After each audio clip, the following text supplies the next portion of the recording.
Pirmahan mo na yan, Liana. Amoy kusina ka na, nakakahiya sa mga bisita. Inihagis ni Marco ang mga papel sa harap ng asawang kakaakyat lang mula sa pagluluto. Habang humahalakhak si Doña Esmeralda kasama ang bagong babaeng papalit sa kanya, tanging ang malamig na sahig ang sumalo sa mga luha ni Liana. Pero bago siya lumisan, isang bulong ang iniwan niya. Masisilaw kayo sa liwanag na kukunin ko sa inyo. Pirmahan mo na ang mga papel na iyan, Liana. Masyado nang mahaba ang 5 taon na pagtitiis namin sa isang gayamong amoy bawang at walang silbi sa bahay na ito. Huwag mo nang hintaying kalad ka rin kita palabas ng mansyong ito. Ang boses ni Doña Esmeralda ay parang talim ng balisong na humihiwa sa malamig na hangin ng silid kainan. Sa harap ni Liana, ang mga papel ng diborsyo ay nakalatag sa ibabaw ng mesa. Tila mga puting bandila ng pagsuko na pilit na isinusubsob sa kanyang muka. Dahan-dahang ibinaba ni Liana ang hawak niyang sandok. Suot pa niya ang kanyang lumang apron na may bahid ng sarsa. Ang kanyang buhok ay bahagyang gulo-gulo dahil sa maghapong pag-aasikaso sa kusina. Nagluto siya ng espesyal na kare-kare, ang paboritong putahe ni Marco, dahil ngayong gabi ang kanilang ika-5 anibersaryo ng kasal. Sa loob ng 5 taon, bawat sulok ng mansyong ito ay nilinis niya ng sariling mga kamay. Bawat hapunan ay inihanda niya ng may pagmamahal sa pag-asang balang araw ay makikita rin nila ang kanyang halaga. Ngunit ang tanging sumasagot sa kanyang pagsisikap ay ang mapanuring tingin ng kanyang biyenan at ang nakakangiting mukha ni Bianca, ang babaeng nakaupo na ngayon sa tabi ng kanyang asawa. Si Bianca ay mukhang isang mamahaling porselana, makinis, nakasuot ng sedang kulay ginto at walang bahid ng pagod. Samantalang siya, si Liana, ay tila isang basahang ginamit na at handa ng itapon matapos pakinabangan. Marco! Ang tanging salitang lumabas sa nangangatog na labi ni Liana. Tumingin siya sa kanyang asawa, naghahanap ng kahit katiting na awa sa mga matang dati ay nangakong magpoprotekta sa kanya. Pirmahan mo na, Liana, malamig na tugon ni Marco nang hindi man lang siya tinatapunan ng tingin. Nilalaro nito ang kanyang baso ng alak, tila mas interesado pa sa kulay ng likido kaysa sa nararamdaman ng kanyang asawa. Nagsawa na ako sa paulit-ulit na senaryo rito sa bahay. Bianca represents the life I should be living. Siya ang babagay sa pangalan ko, hindi ang isang gaya mong hanggang kusina lang ang kayang abutin. Tumayo si Bianca at lumapit kay Liana. Ang bawat hakbang nito ay tila isang insulto sa katahimikan ng silid. You know, Liana, you should be thankful. Pinayagan ka nilang manatili rito ng ganito katagal kahit na pabigat ka lang. It's time to move on. Huwag mo nang pahirapan ang sarili mo. Naramdaman ni Liana ang panunuyo ng kanyang lalamunan. Ang bawat salita ay parang mga karayom na tumutusok sa kanyang dibdib, dahan-dahan ngunit malalim ang sugat. Gusto niyang sumigaw. Gusto niyang itanong kung nasaan ang hustisya para sa lahat ng gabing hindi siya natulog para alagaan ang may sakit na si Doña Esmeralda. O para sa lahat ng sakripisyong ginawa niya para lamang makatipid ang pamilyang ito sa kanilang mga utang na hindi nila alam ay siya rin ang nagbabayad sa likod ng mga dambuhalang kumpanya. Ngunit walang boses na lumabas. Ang kanyang mga kamay ay nanlalamig habang hawak ang ballpen na iniabot ni Marco. Naramdaman niya ang bigat ng kanyang bawat hininga, tila ang hangin sa loob ng mansyon ay unti-unting nauubos. Iniwan siyang lulunod-lunod sa sarili niyang luha na ayaw niyang ipakita sa kanila. Hinawakan ni Marco ang kamay ni Bianca sa harap mismo ni Liana, isang pagpapakita ng kawalang galang na mas masakit pa sa anumang sampal. Doon, sa gitna ng marangyang silid na binalot niya ng pag-aaruga, naramdaman ni Liana ang huling hibla ng kanyang pagtitimpi na tuluyan ng naputol. Mabilis niyang nilagdaan ang mga papel. Ang bawat letra ng kanyang pangalan ay tila isang bahagi ng kanyang pagkatao na binubura niya sa buhay ng mga taong ito. Pagkatapos, tumayo siya ng tuwid, pilit na nilalabanan ang panginginig ng kanyang mga tuhod. Tapos na, bulong niya, ang kanyang boses ay tila galing sa ilalim ng lupa. Mababa, matataga, ngunit puno ng pait. Tumawa ng mahina si Doña Esmeralda, isang tunog na parang pagkiskis ng tuyong dahon. Mabuti naman, ngayon, kuhanin mo na ang mga basura mo sa likod at lumayas ka na. Bianca and Marco have plans for this house, and your presence is just making the air cheap. Isang huling tingin ang ibinigay ni Liana sa silid. Nakita niya ang kanyang inihandang kare-kare na kinuha ni Marco at walang pasubaling ibinuhos sa lalagyan ng mga tira-tirang pagkain dahil amoy mahirap daw ito. Doon, sa gitna ng kanyang pagkawasak, isang kakaibang pakiramdam ang gumapang sa kanyang puso. Hindi na ito ang pamilyang minahal niya. Ito ay isang kulungan na matagal nang pumatay sa kanyang kaluluwa. Lumakad siya palabas ng mansyon nang hindi lumilingon. Wala siyang dalang kahit ano kundi ang kanyang bag at ang isang maliit na susi na nakatago sa kanyang bulsa. Ang susi sa isang buhay na matagal niyang isinantabi para sa kanila. Habang naglalakad siya sa madilim na kalsada, tanging ang tunog ng kanyang sariling mga hakbang ang naririnig. Ang mainit na hangin ng Maynila ay humahampas sa kanyang mukha, tila sinusubukang gisingin siya mula sa isang masamang panaginip. Huminto siya sa tapat ng gate at tumingin pabalik sa nagliliwanag na mansyon ng mga De Vega. Gaano nga ba kahalaga ang liwanag kung ang pundasyon nito ay nakatayo sa kadiliman ng panloloko? Balang araw, mauunawaan nila na ang kuryenteng nagpapatakbo sa kanilang karangyaan ay nagmumula sa kamay na kanila lamang itinapon sa basura. Kinuha niya ang kanyang telepono at may idiniyal na numero. Ang kanyang boses ay wala ng bakas ng emosyon, tila isang makina na nakaprograma na para sa isang layunin. This is Liana. I activate ang Code Zero para sa lahat ng utility grants ng De Vega Properties. Iwanan niyo lang ang sapat na boltahe para makita nila ang sarili nilang kahihiyan sa dilim. Ibinaba niya ang telepono. Sa kanyang isipan, isang tanong ang paulit-ulit na bumabalot. Ilang gabi kaya nilang matitiis ang lamig kapag ang kaisa-isang taong nagbibigay sa kanila ng init ay wala na sa kanilang tabi? Sa loob ng mansyon ng mga De Vega, ang hangin ay puno ng halimuyak ng mamahaling pabango ni Bianca at ang amoy ng alak na itinagay ni Marco bilang pagdiriwang. Nakaupo sila sa sala sa ilalim ng dambuhalang chandelier na nagbibigay ng nakakasilaw na liwanag, tila ipinagmamalaki ang kanilang bagong simulang wala ang anino ni Liana. Sa wakas, Marco, buntong hininga ni Doña Esmeralda habang humihilig sa malambot na sofa.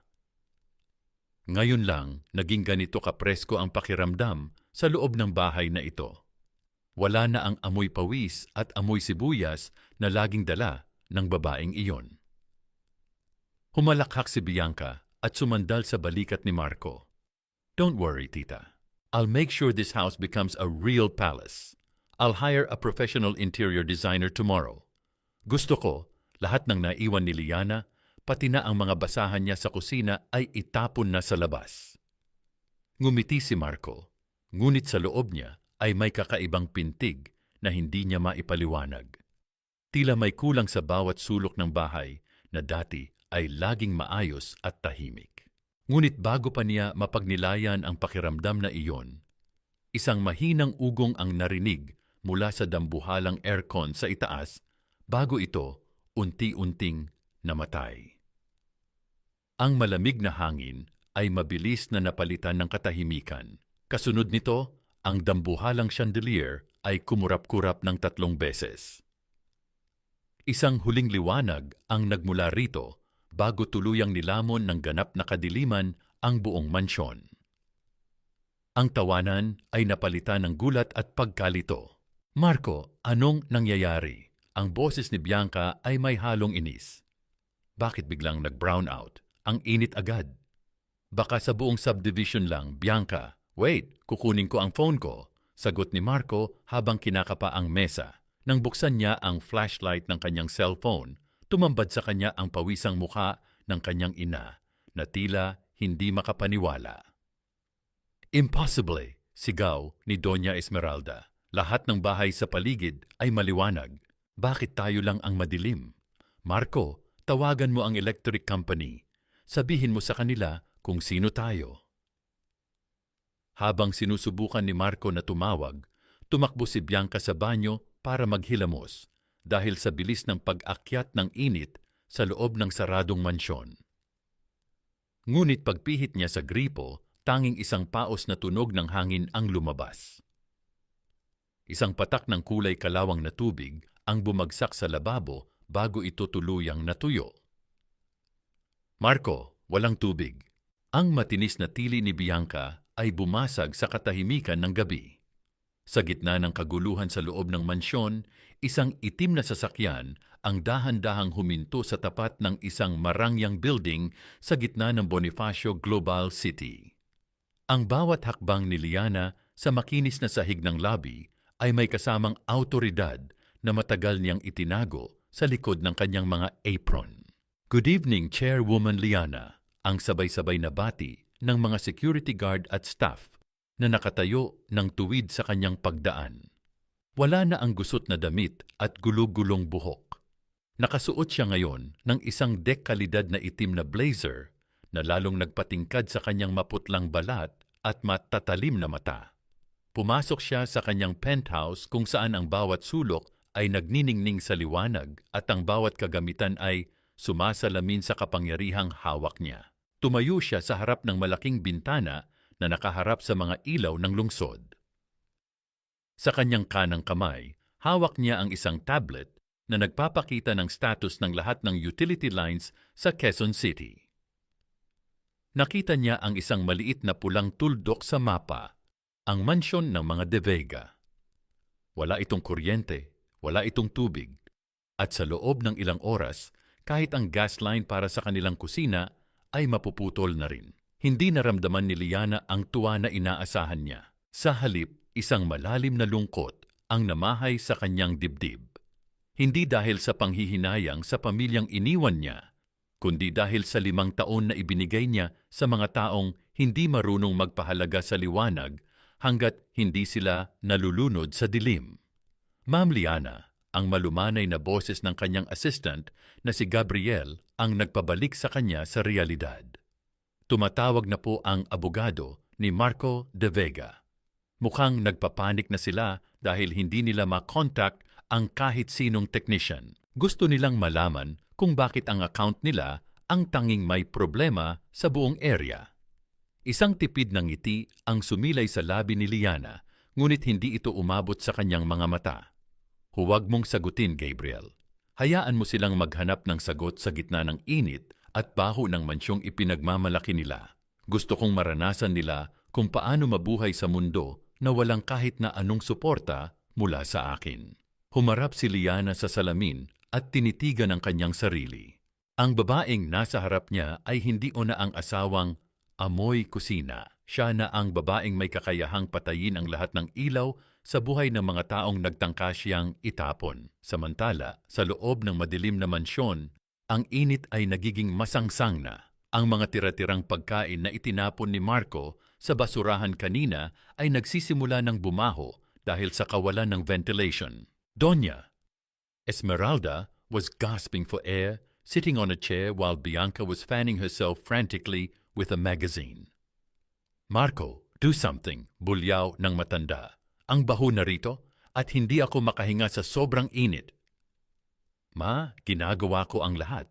Pero sinabihan ako ng operator na restricted ang account natin at tanging ang chairman lang daw ang pwedeng mag-authorize ng reconnection. Sigaw ni Marco, ang kanyang boses ay puno ng frustration. Sino ang chairman na iyan? Bilhin mo ang oras niya. Magbayad tayo ng kahit magkano. Ang bulyaw ni Bianca habang tinitignan ang kanyang reflection sa cellphone. Ang kanyang make-up ay nagsisimula ng humulas dahil sa pawis. Isang malamig na realization ang gumapang sa batok ni Marco. Naalala niya ang huling sinabi ni Liana sa telepono bago ito tuluyang lumayas. Code 0. Marco, ang nangangatog na boses ni Doña Esmeralda ang bumasag sa kanyang pag-iisip. Tignan mo ang gate. May mga tao sa labas. Sa liwanag ng mga ilaw mula sa kalsada, nakita nila ang isang grupo ng mga lalaking nakasuot ng uniforme ng utility company. May dala silang malaking karatula na isinasabit sa kanilang gate. Gamit ang kanyang flashlight, binasa ni Marco ang nakasulat, Property under evaluation, utility. Services suspended due to breach of corporate subsidy agreement. Breach of agreement? Bulong ni Marco. Anong agreement ang pinagsasabi nila? Sa ilalim ng karatula, may isang maliit na logo na nakaukit sa ginto, ang logo ng kumpanya ni Liana. Doon lamang naramdaman ni Marco ang tunay na lamig sa kanyang mga buto sa kabila ng nakakapanghinang init ng gabi. Ang babaeng tinawag nilang walang silbi ang siyang may-ari ng bawat patak ng tubig at bawat kislap ng liwanag na itinuring nilang karapatan. Ang sikat ng araw na pumasok sa malalaking bintana ng mansyon ay hindi nagdala ng pag-asa, kundi mas matinding pasakit. Sa loob ng silid-tulugan, ang init ay tila isang mabigat na kumot na nakabalot sa katawan ni Bianca. Wala ang dating malamig na haplos ng aircon, tanging ang malagkit na pakiramdam ng pawis at ang nakakairitang kagat ng mga lamok ang gumising sa kanya. Marco, get up! Hindi ko na kaya ito, bulyaw ni Bianca habang padabog na bumabangon.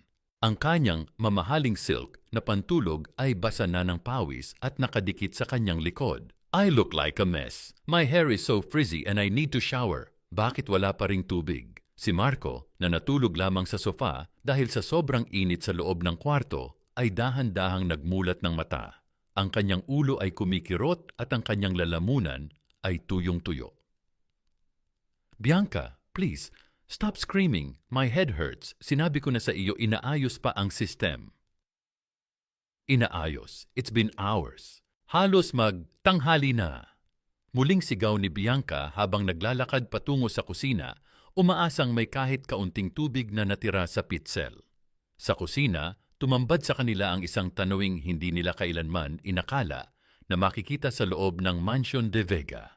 Ang basurahan sa gilid ay puno ng tira-tirang pagkain na itinapon ni Marco kagabi. Ang kare-kareng niluto ni Liana.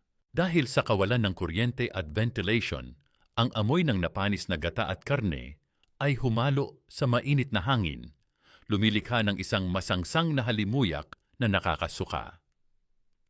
Nakita nila si Nanay Rosa, ang matandang katulong na tanging natira sa bahay, na pilit na nagpupunas ng sahig gamit ang isang tuyong basahan. Ang mukha ng matanda ay bakas ang pagod at lungkot. Nanay Rosa, bakit hindi mo pa nilalabas ang basurang iyan?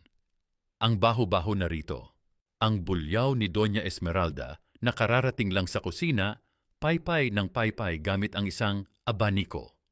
Dahan-dahang tumayo si Nanay Rosa at tumingin sa kanyang amo. Donya, wala po tayong tubig na panlinis at ang mga ibang katulong nagsialis na po kagabi dahil hindi rin nila matiis ang init sa kanilang mga kwarto. Ako na lang po ang natira dahil naawa ako sa inyo. Naawa? Isang mapang-insultong tawa ang lumabas sa labi ni Doña Esmeralda. Huwag mo akong kaawaan, magtrabaho ka. At ikaw, Bianca, imbes na magreklamo ka riyan, tulungan mo ang matanda na maglinis. Magiging asawa ka na ni Marco, dapat marunong ka ring humawak ng gawaing bahay. Nanlaki ang mga mata ni Bianca. What? Me? Maglilinis? Tita, I am a daughter of a banker. Hindi ako pinalaki para magpunas ng sahig o humawak ng napanis na pagkain. That was Liana's job, not mine. Sa gitna ng kanilang pagtatalo, tanging si Nanay Rosa ang nakarinig sa katahimikan na dati ay binalot ng pagmamahal ni Liana. Naalala ng matanda kung paano gumigising si Liana ng 4:00 ng madaling araw para siguraduhing malinis ang bawat sulok ng bahay bago magising ang mga De Vega. Naalala niya kung paano tinitiis ni Liana ang bulyaw ng biyenan habang dahan-dahang hinahain ang mainit na kape. Donya, mahinang wika ni Nanay Rosa, ang kanyang boses ay tila isang babala. Si Ma'am Liana po, kahit kailan, hindi nagreklamo. Siya ang gumagawa ng lahat ng ito para hindi niyo maramdaman ang hirap. Ngayong wala na siya, tila pati ang kaluluwa ng bahay na ito ay sumama sa kanyang pag-alis. Tumahimik ka, matanda. Huwag mong babanggitin ang pangalan ng babaeng iyon sa harap ko. Sigaw ni Doña Esmeralda, ngunit ang kanyang boses ay may halong kaba na hindi niya maipaliwanag. Habang nagpapatuloy ang kanilang sigawan, isang tunog ng motorsiklo ang huminto sa labas ng kanilang gate. Isang lalaking naka-uniforme ang nag-iwan ng isang malaking envelope sa kanilang mailbox bago mabilis na umalis. Si Marco ang lumabas para kunin ito. Ang init ng semento sa labas ay tila tumatagos sa kanyang tsinelas, ngunit mas matindi ang lamig na naramdaman niya nang mabuksan ang sulat. Ito ay isang notice of foreclosure. Marco, ano iyan? Tanong ni Bianca na sumunod sa kanya sa labas habang pilit na pinapaypayan ang sarili gamit ang kamay. Hindi makapagsalita si Marco.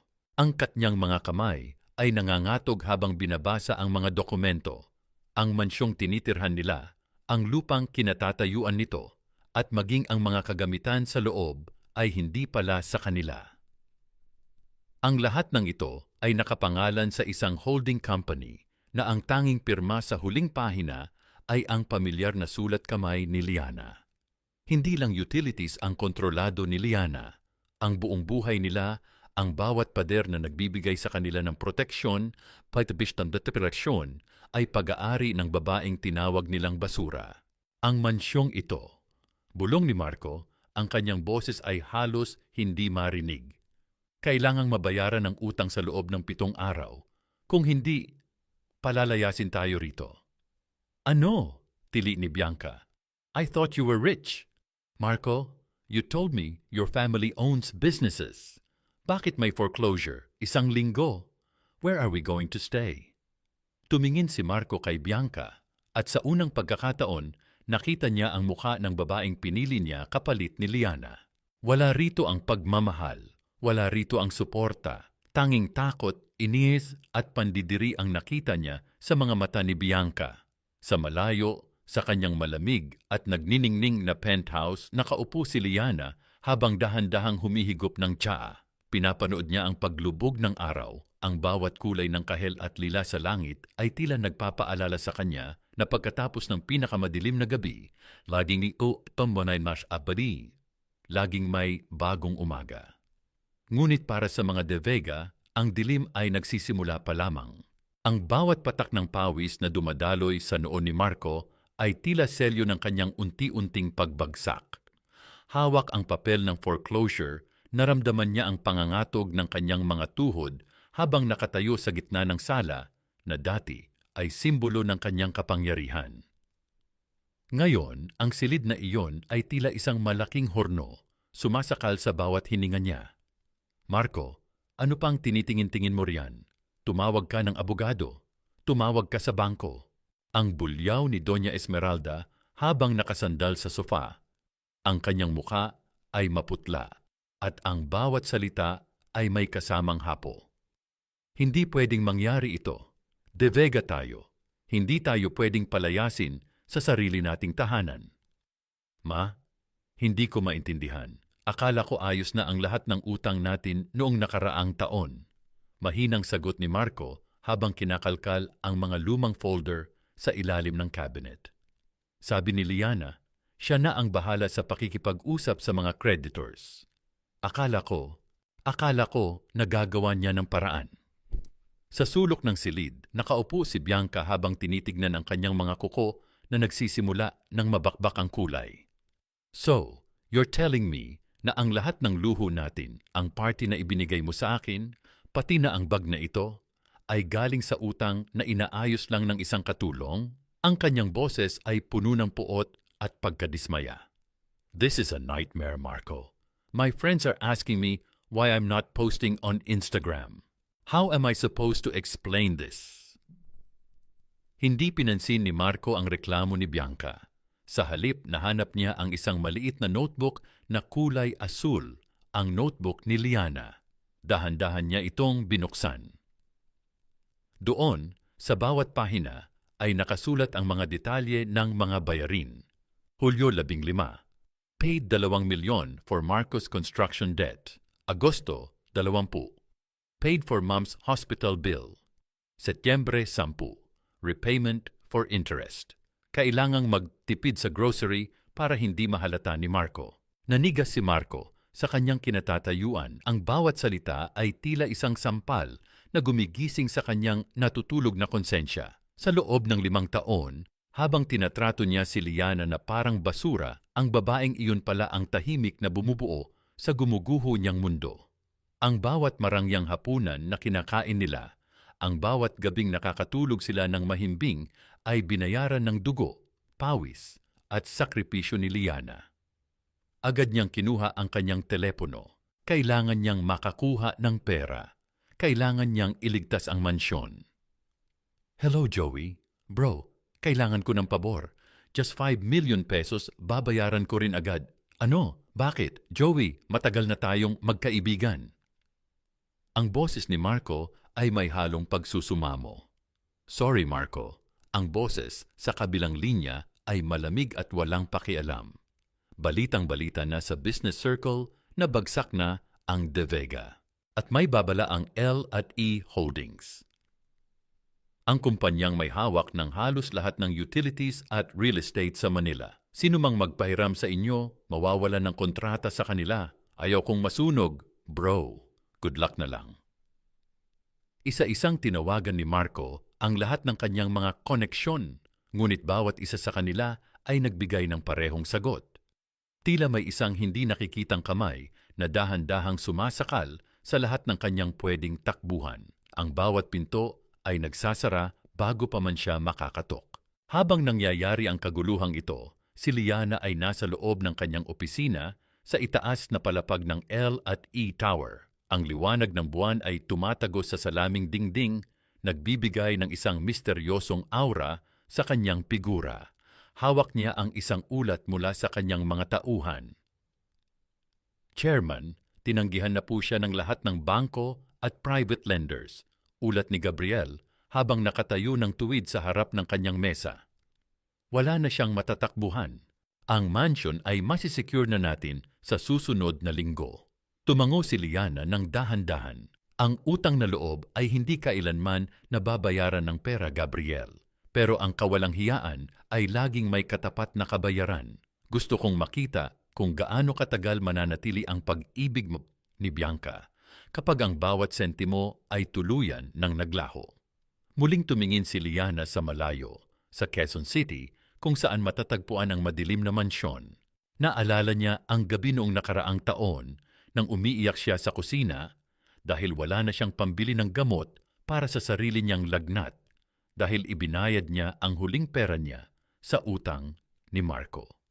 Noong gabing iyon, pumasok si Marco at nagreklamo dahil ang kanin ay hindi fluffy, sapat para sa kanyang panlasa.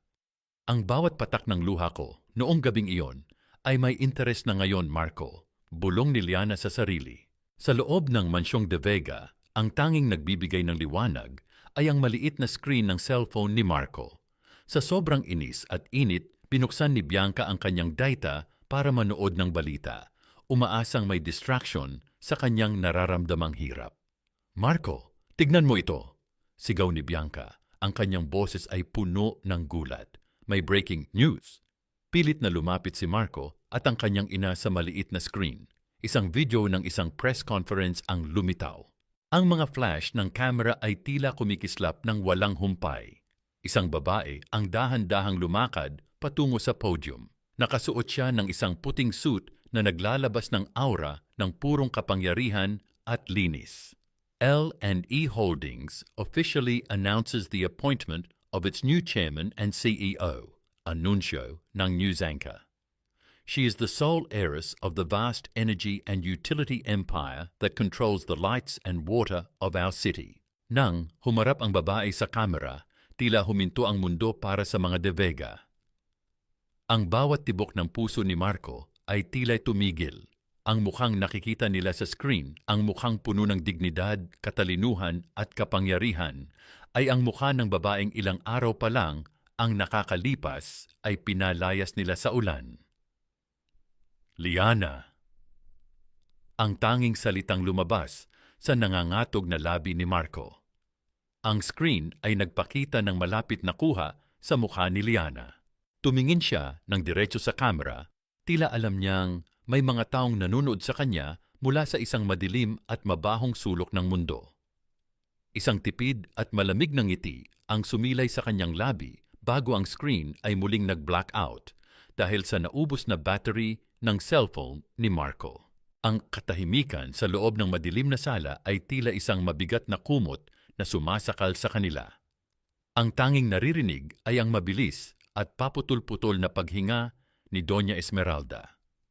Ang cellphone ni Marco na kanina lang ay nagpakita ng nagniningning na mukha ni Liana ay wala ng buhay sa ibabaw ng mesa, tila isang bangkay ng kanilang huling pag-asa.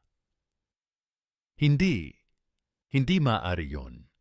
Ang pabulong na wika ni Doña Esmeralda, ang kanyang boses ay nanginginig sa pagitan ng takot at pagtanggi. Namamalikmata lang tayo. Isang hamak na ulila lang si Liana. Paanong ang isang babaeng marunong lang maglaba at magluto ay magiging may-ari ng L&E Holdings? Isang malaking pagkakamali ito. Ma, nakita natin siya. Mahinang sagot ni Marco, ang kanyang boses ay puno ng pait. Ang mukha niya, ang boses niya, kahit ang paraan ng pagtayo niya. Siya yon, ma. Si Liana ang babaeng tinapon natin sa basura, pero siya pala ang nagmamay-ari ng basurahan at ng buong subdivision na ito. Biglang tumayo si Bianca. Ang kanyang mukha ay hindi nakakikitaan ng ganda, kundi ng purong galit. So, all this time, niloloko niyo ako? Marco, sinabi mo sa akin na kayo ang hari sa lugar na ito. Sinabi mo na wala ng silbi ang asawa mo, kaya mo siya dinala sa akin. Pero ngayon, lumalabas na ikaw ang walang silbi. You're a fraud. You're living in a mansion that isn't even yours. Bianca, tumahimik ka, bulyaw ni Doña Esmeralda. Huwag kang magsalita ng ganyan sa anak ko. Nakikinabang ka rin sa bahay na ito. Nakikinabang? Isang mapang-uyam na tawa ang pinakawalan ni Bianca habang pinupunasan ang kanyang malagkit na leeg. Tignan nyo ang paligid nyo. Ang baho-baho na rito. Amoy na panis na pagkain at dumi. Walang aircon, walang tubig, at ngayon, nalaman ko pang ang ex-wife mo ang may hawak ng leeg natin? I didn't sign up for this. I deserve a billionaire, not a bankrupt loser like you, Marco. Hindi nakasagot si Marco. Ang bawat salita ni Bianca ay tila mga huling pako sa kanyang kabaong. Sa gitna ng dilim, ang amoy ng napanis na kare-kare mula sa kusina ay lalong tumitindi. Tila nagpapaalala sa kanya ng bawat sakripisyo ni Liana na binaliwala niya. Naalala niya kung paano siya laging sinasalubong ni Liana ng may ngiti kahit pagod na ito sa maghapong pag-aasikaso sa kanilang pamilya. Ngayon, ang nasa harap niya ay isang babaeng ang tanging alam ay magreklamo at manginsulto. Isang matalim na sakit sa tiyan ang naramdaman ni Doña Esmeralda. Marco, ang sikmura ko. Gutom na ako. At ang init, hindi ko na kaya ang init. Wala tayong makain, ma. Ubus na ang laman ng ref at lahat ng nandoon ay napanis na dahil walang kuryente, sagot ni Marco habang nakatingin sa labas ng bintana. Ang mga ilaw sa kalsada ay tila nang uuyam sa kanila. Kailangan nating lumabas. Kailangan nating humanap ng matutuluyan. Saang pera tayo kukuha? Tanong ni Bianca. Ang kanyang mga mata ay nanlilisik. Lahat ng accounts mo ay frozen at ang mga alahas ni tita nasaan na? Di ba sabi mo ibibigay mo sa akin ang ilan? Mabilis na napahawak si Doña Esmeralda sa kanyang dibdib. Ang mga alahas ko, nasa vault yon sa kwarto ko. Pero Marco, hindi ko na kayang umakyat. Ang dilim, baka mahulog ako sa hagdan. Ako na, ma. Ako na ang kukuha, wika ni Marco. Gamit ang natitirang lakas, dahan-dahan siyang umakyat sa hagdan. Ang bawat baitang ay tila isang paglalakbay patungo sa kanyang sariling kahihiyan. Sa gitna ng hagdan, tumigil siya. Narinig niya ang mahinang bulungan ni Bianca at ng kanyang ina sa ibaba. Tita, ibigay niyo na sa akin ang mga diamante niyo. Ibebenta ko iyon para makaalis tayo rito. Ang boses ni Bianca ay puno ng pagmamanipula. Hindi na kayo kayang protektahan ni Marco. Isang gabi pa rito, baka mamatay na kayo sa init. Hindi pwedeng ibenta yon, Bianca. Iyon na lang ang natitira sa amin. Ang paos na sagot ni Doña Esmeralda. Naramdaman ni Marco ang isang malamig na hapdi sa kanyang puso. Ito ba ang babaeng ipinalit niya kay Liana? Ang babaeng handang magnakaw sa kanyang ina sa oras ng kagipitan? Nang marating niya ang kwarto ni Doña Esmeralda, kinapan niya ang vault sa likod ng painting. Ngunit nang mabuksan niya ito gamit ang flashlight ng isang lumang lighter, nanlumo siya. Ang vault ay walang laman. Tanging isang maliit na piraso ng papel ang nandoon. Binasa niya ang nakasulat sa papel. Ang mga alahas na ito ay ginamit ko ng sangla para pambayad sa utang ng construction firm mo noong nakaraang buwan. Akala mo ba ay galing sa langit ang perang ginamit mo para bilhan ng singsing si Bianca, Liana? Napaupo si Marco sa malamig na sahig. Ang lahat ng karangyaan niya, ang lahat ng regalo niya kay Bianca ay galing sa pagbebenta ni Liana ng mga huling ari-arian ng kanyang pamilya para lamang hindi siya mapahiya sa mundo ng negosyo. At ang kapalit, pinalayas niya ito ng parang aso. Sa ibaba, isang malakas na sigaw ang bumasag sa katahimikan. Ang tunog ng pagkabasag ng isang plorera ay umalinggaw-ngaw sa buong mansyon. Nasaan ang mga alahas? Bulyaw ni Bianca mula sa ibaba. Doña Esmeralda, huwag mo akong lokohin. Alam kong itinatago mo yon. Dali-daling bumaba si Marco at nakita niya si Bianca na hawak ang braso ng kanyang ina habang ang matanda ay umiiyak sa takot. Ang dating eleganting si Bianca ay tila isang halimaw sa gitna ng dilim. Bitawan mo ang nanay ko, sigaw ni Marco. Wala na kayong silbi, pare-pareho kayong basura. Ang huling bulyaw ni Bianca bago kinuha ang kanyang designer bag at mabilis na tumakbo palabas ng gate, iniwan silang mag-ina sa gitna ng kadiliman at masangsang na amoy ng kanilang nabubulok na buhay. Sa gitna ng katahimikan, isang mahinang katok ang narinig sa pinto. Isang boses ng lalaki ang nagsalita mula sa labas. Mr. De Vega, may mensahe po para sa inyo mula sa L at E Holdings. Narito ang imbitasyon para sa Grand Charity Gala ng L at E Holdings. Inaasahan ng aming chairperson ang inyong pagdalo, Mr. De Vega. Huwag kayong mag-alala, sagot na rin niya ang inyong transportasyon. Ang boses ng lalaking nakatayo sa labas ng gate ay formal at walang bahid ng emosyon, tila isang robot na nagbabasa ng isang hatol. Iniabot niya ang isang makinis at mabigat na envelope na kulay ginto.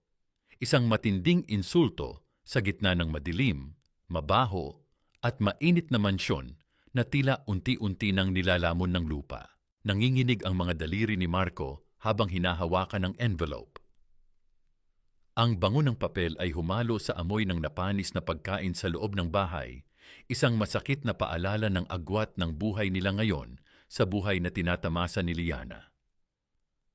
Marco, anong kailangan nila? Ang paos na boses ni Doña Esmeralda ay nagmula sa dilim ng sala. Nakaupo ang matanda sa sahig, nakasandal sa sofa, mapiamamchi sa karsafa, habang pilit na pinapaypayan ang sarili ng isang pirasong karton. Inimbitahan tayo ni Liana sa isang party, Ma, sagot ni Marco. Ang kanyang boses ay puno ng pagkalito at isang maliit na kislap ng maling pag-asa. Baka ito na ang pagkakataon nating makausap siya. Baka nagpapalambot lang siya ng puso. Ma, kailangang pumunta tayo. Kailangan nating ipakita sa kanya na nagsisisi tayo. Ngunit sa kabilang dako ng lungsod, sa loob ng isang marangyang hotel. Ang hangin ay puno ng amoy ng sariwang mga bulaklak na lilis at ang mahinang himig ng mga biolin na nagbibigay ng isang maringal na atmosfera. Ang bawat kislap ng mga dambuhalang chandelier ay tila sumasayaw sa salamin ng mga wine glass. Doon, sa gitna ng mga pinakamakapangyarihang tao sa bansa, nakatayo si Liana. Ang kanyang gown na kulay pilak ay tila isang nakakasilaw na baluti, bumabalot sa kanyang katawan ng may perpektong korte. Ang bawat hakbang niya ay may kasamang awtoridad. Ang bawat ngiti niya ay may halong misteryo. Hindi na siya ang babaeng nakayuko sa kusina, siya na ang reyna ng gabing iyon. Chairwoman, dumating na po siya, bulong ni Gabriel sa kanyang tabi. Tumingin si Liana sa malaking pinto ng ballroom. Nakita niya si Marco. Ang kanyang dating asawa ay nakasuot ng isang lumang tuksado na halatang hindi naisukat ng maayos. Ang kanyang buhok ay medyo gulo at ang kanyang mga mata ay ligalig na parang isang hayop na naliligaw sa gitna ng kagubatan. Kasama nito si Doña Esmeralda na pilit na naglalakad ng tuwid sa kabila ng panghihina ng kanyang mga tuhod. Nang magtagpo ang kanilang mga mata, naramdaman ni Marco ang isang matinding dagok sa kanyang dibdib. Ang sulyap ni Liana ay hindi puno ng galit o poot. Ito ay mas masakit pa roon. Ito ay puno ng awa, ang uri ng awa na ibinibigay mo sa isang pulubi na wala ng pag-asang makaahon. Dahan-dahang lumapit si Marco, pilit na isinasantabi ang mga bouncers na tila diring-diri sa kanyang presensya. Liana, kausapin mo naman kami, ang mansyon, ang kuryente, maawa ka sa nanay ko. Huminto si Liana sa harap niya. Ang bango ng kanyang mamahaling pabango ay tila isang pader na naghihiwalay sa kanila. Tumingin siya kay Doña Esmeralda, na ngayon ay nakayuko na at hindi makatingin ng diretso sa kanya. Nandito kayo dahil inimbitahan ko kayo bilang mga saksi, Marco.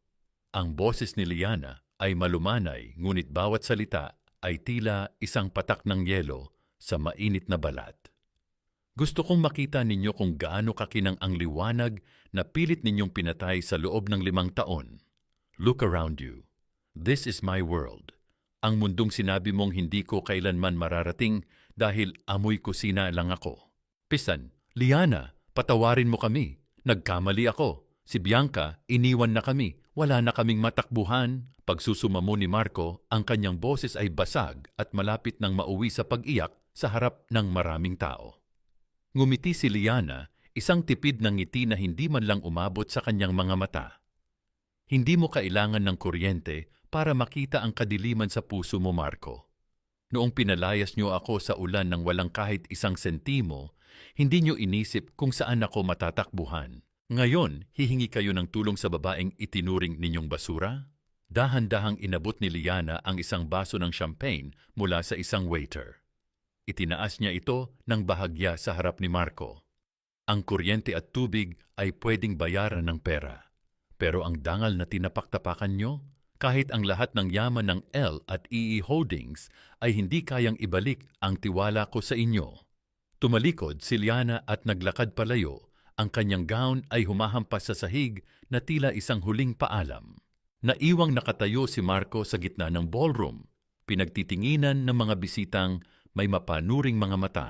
Sa gitna ng nakakasilaw na liwanag ng hotel, naramdaman ni Marco ang pinakamadilim na bahagi ng kanyang buhay. Napahawak si Marco sa kanyang dibdib. Ang bawat tibok ng kanyang puso ay tila isang paalala ng lahat ng nawala sa kanya. Tumingin siya sa kanyang ina na ngayon ay tuluyan ng napaupo sa isang silya, tila isang lantang gulay. Gaano nga ba kabigat ang presyo ng isang pagpapatawad? At hanggang kailan sila mananatili sa anino ng babaeng dati ay hawak-hawak lang nila sa palad. Pagbalik ni na Marco at Doña Esmeralda sa mansyon mula sa gala, ang bawat hakbang nila sa loob ng madilim na bahay ay tila pagpasok sa isang libingan. Ang amoy ng napanis na pagkain sa kusina ay humalo na sa amoy ng alikabok at kulob na hangin na lalong naging matapang dahil sa kawalan ng kuryente. Tanging ang liwanag ng buwan na tumatago sa malalaking bintana ang nagbibigay ng anyo sa mga gamit na dati ay simbolo ng kanilang karangyaan. Ngunit ngayon ay tila mga aninong nang uuyam sa kanila. Naupo si Marco sa sahig, ang kanyang tuxedo ay basang-basa ng pawis at ang kanyang mga balikat ay nakalaylay. Lahat ng sinabi niya, bawat salita, tila isang saksak na hindi humihinto. Paano natin hindi napansin na siya ang bumubuhay sa atin? Hindi sumagot si Doña Esmeralda. Ang matanda ay nakatulala lamang sa kawalan, ang kanyang mga kamay ay nanginginig habang hawak ang kanyang dibdib. Ang bawat hininga niya ay may kasamang hapo, tila ang hangin sa loob ng mansyon ay unti-unti nang nauubos. Sa gitna ng kanilang paghihinagpis, isang mahinang kaluskos ang narinig ni Marco mula sa itaas na palapag. Ang silid na dati ay tinutuluyan ni Bianca. Agad siyang tumayo, ang galit at pag-asa ay muling nag-alab sa kanyang dibdib. Bianca, nandyan ka ba? Dali-dali siyang umakyat. Bawat baitang ng hagdan ay dumaraing sa ilalim ng kanyang bigat. Nang marating niya ang kwarto, tumambad sa kanya ang isang tanawing tuluyang bumasag sa kanyang puso. Ang mga cabinet ay bukas, ang mga damit ay nakakalat sa sahig, at ang vault ni Bianca, ang vault kung saan niya inilagay ang mga regalo niyang alahas, ay nakabukas at walang laman. Ngunit may isang bagay na naiwan sa ibabaw ng kama. Isang brown envelope na may selyo ng isang kilalang private investigation agency. Binuksan ito ni Marco nang may nanginginig na mga kamay. Doon, sa ilalim ng liwanag ng kanyang naghihingalong cellphone, nabasa niya ang katotohanang matagal nang itinatago ni Bianca. Si Bianca ay hindi anak ng isang mayamang banker. Ang kanyang ama ay isang bankrupt na sugarol na kasalukuyang nagtatago sa mga utang sa probinsya. Ang mga mamahaling gamit na ipinapakita ni Bianca sa social media ay pawang mga hiram o peke. At ang tanging layunin niya sa pagpasok sa buhay ni Marco ay upang makahanap ng bagong mapagkukunan ng pera. Isang mapait na tawa ang kumawala sa mga labi ni Marco. Naloko tayo, Ma. Ang ginto na ipinalit natin sa pilak ay isa lang palang kinalawang na bakal. Habang binabasa ni Marco ang ulat sa kabilang bahagi ng lungsod, sa loob ng isang nagniningning na opisina, pinapanood ni Liana ang pag-usad ng gabi. Nakatayo siya sa harap ng malaking monitor na nagpapakita ng real-time data ng bawat ari-arian ng mga De Vega. Chairman, nahanap na po ng aming mga tauhan si Bianca, ulat ni Gabriel. Ang kanyang boses ay tila isang malamig na hangin sa katahimikan ng silid. Nasa isang maliit na motel siya sa labas ng lungsod. Sinusubukang ibenta ang mga alahas na ninakaw niya mula sa mansyon. Ngunit hindi niya alam na ang lahat ng alahas na iyon ay mga replika lamang na ipinalit natin bago pa siya makapasok sa pamilya. Isang tipid ng ngiti ang sumilay sa labi ni Liana. Hayaan siyang mahuli ng mga pulis sa akto ng pagnanakaw. Ang isang magnanakaw na nagnakaw ng peking kayamanan ay isang uri ng hustisyang nararapat sa kanya. Tumingin muli si Liana sa malayo, sa Quezon City, kung saan matatagpuan ang madilim na mansyon. At si Marco, hayaan siyang mabuhay sa katotohanang ang babaeng pinili niya ay mas higit pa sa basurang itinuring niya sa akin. Samantala, sa loob ng madilim na mansyon, ang katahimikan ay binalot muli ng isang matinding tensyon. Isang malakas na kalabuog ang narinig mula sa ibaba, ang tunog ng pinto na tila pilit na binubuksan. "Sino yan?" sigaw ni Marco habang mabilis na bumababa sa hagdan. Nakita niya si Nanay Rosa na nakatayo sa pinto. Ang mukha ng matanda ay puno ng takot. "Marco, ang mga tao sa labas, may mga dumarating na truck. Sinasabi nila na kukunin na nila ang lahat ng gamit dito sa loob. Ngayon na raw po ang foreclosure." Naramdaman ni Marco ang paghinto ng kanyang mundo. Ang 7 araw na palugit ay tila naging 7 segundo lamang. Tumingin siya sa kanyang ina na ngayon ay umiiyak na sa takot habang ang mga boses ng mga lalaki sa labas ay nagsisimulang maging mas maingay. humihingi ng karapatang pumasok sa loob ng kanilang palasyo. Ang bawat pader na nagbigay sa kanila ng proteksyon ay tila unti-unti nang naglalaho, iniwan silang hubad at walang kalaban-laban sa gitna ng gabing walang liwanag. Ang bawat hakbang ng mga lalaking nagkakarga ng mga muebles palabas ng mansyon ay tila mga dagok sa dibdib ni Marco. Ang dambuhalang piano na dati ay tinutugtugan ni Bianca para magpanggap na may pinag-aralan ay kinaladkad ng walang pakundangan, lumilikha ng gasgas sa makinis na sahig na ilang taong inalagaan ni Liana. Dahan-dahan naman, mga hayop kayo, gamit namin yan, ang paos na bulyaw ni Doña Esmeralda habang nakaupo siya sa isang maliit na silya sa gilid ng kalsada. Ngunit ang mga manggagawa ay hindi man lang siya tinapunan ng tingin. Para sa kanila, ang matandang babaeng ito ay isa na lamang sa gabal sa kanilang trabaho.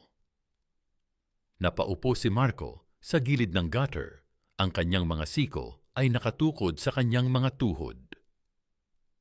Ang kanyang lalamunan ay tila punong-puno ng buhangin sa sobrang tuyo.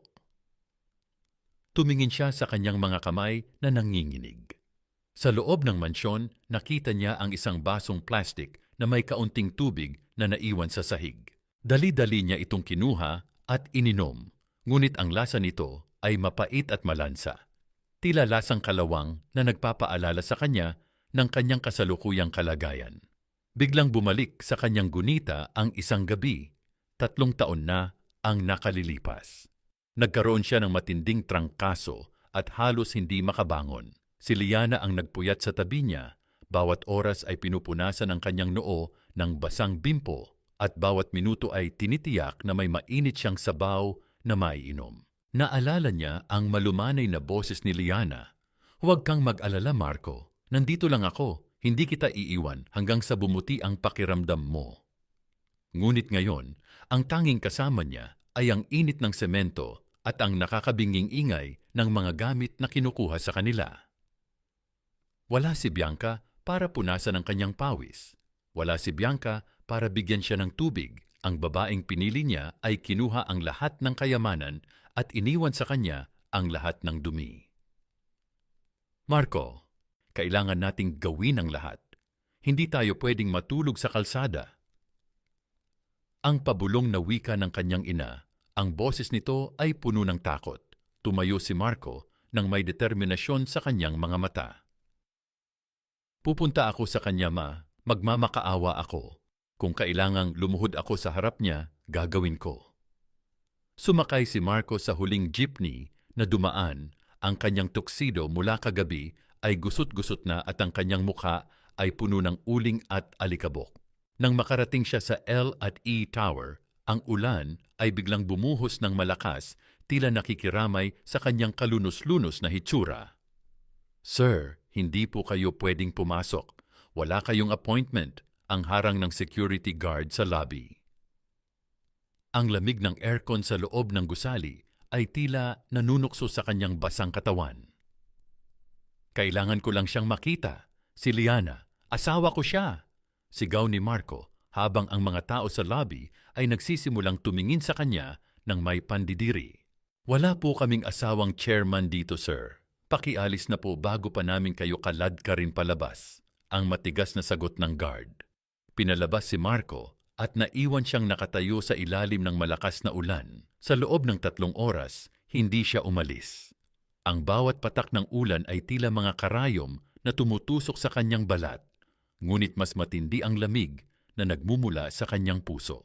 Ang gutom ay nagsisimula na ring humapdi sa kanyang sikmura, isang pakiramdam na huli niyang naramdaman noong bata pa siya bago sila yumaman. Biglang bumukas ang malaking glass door ng tower. Isang grupo ng mga bodyguard ang lumabas, hawak ang mga dambuhalang payong na kulay itim. Sa gitna nila, lumabas si Liana. Ang kanyang puting gown ay pinalitan na ng isang eleganting dark blue na trench coat. Ang kanyang buhok ay maayos na nakapusod at ang bawat hakbang niya ay puno ng grasya. "Liana!" sigaw ni Marco habang pilit na sumusugod patungo sa sasakyan. "Liana, please, maawa ka. Kahit tubig lang, kahit kaunting tulong lang para sa nanay ko. Huminto si Liana sa tapat ng kanyang itim na limousine. Lumingon siya ng dahan-dahan. Ang kanyang mga mata ay nanatiling kalmado, tila tinitignan niya ang isang estranghero na humihingi ng limos sa kalsada. Isang lalaki ang lumapit sa tabi ni Liana at maingat na inalalayan ang kanyang siko. Si Gabriel. Ang lalaking ito ay tumingin kay Marco ng may halong awa at babala. Gabriel, bigyan mo siya nito, utos ni Liana sa isang malamig na tono. Inabutan ni Gabriel si Marco ng isang bote ng mineral water. Imama Miroshar, ang pinakamahal na brand na tanging sa mga ganitong gusali lang makikita. Ngunit bago pa ito mahawakan ni Marco, binitiwan ito ni Gabriel. At ang bote ay gumulong sa basang kalsada, nahulog sa isang kanal na puno ng maduming tubig. Ang tubig na hinahanap mo, Marco, ay nandoon na sa kung saan mo itinapon ang pagmamahal ko. Ang huling sinabi ni Liana bago siya pumasok sa loob ng sasakyan. Pinanood ni Marco ang pag-alis ng limousine. Ang mga headlight nito ay tila dalawang matang nang uuyam sa kanya sa gitna ng dilim at ulan. Naiwan siyang nakaluhod sa tabi ng kanal, tinitignan ang bote ng tubig na hindi na niya maaabot. Gaano nga ba kahirap abutin ang isang bagay na dati ay nasa palad mo lang bago mo ito hinayaang madungisan ang sarili mong kapalaluan. Ang bawat hininga ni Doña Esmeralda ay tila isang tuyong dahon na kinakalos ng hangin, mahina, paos at puno ng paghihirap. Nakahiga ang matanda sa isang manipis at butas-butas na kutsyon sa loob ng isang maliit na paupahang kwarto sa gilid ng riles, kung saan ang amoy ng kanal at usok ng tren ay sumasakal sa bawat segundo ng kanilang pananatili.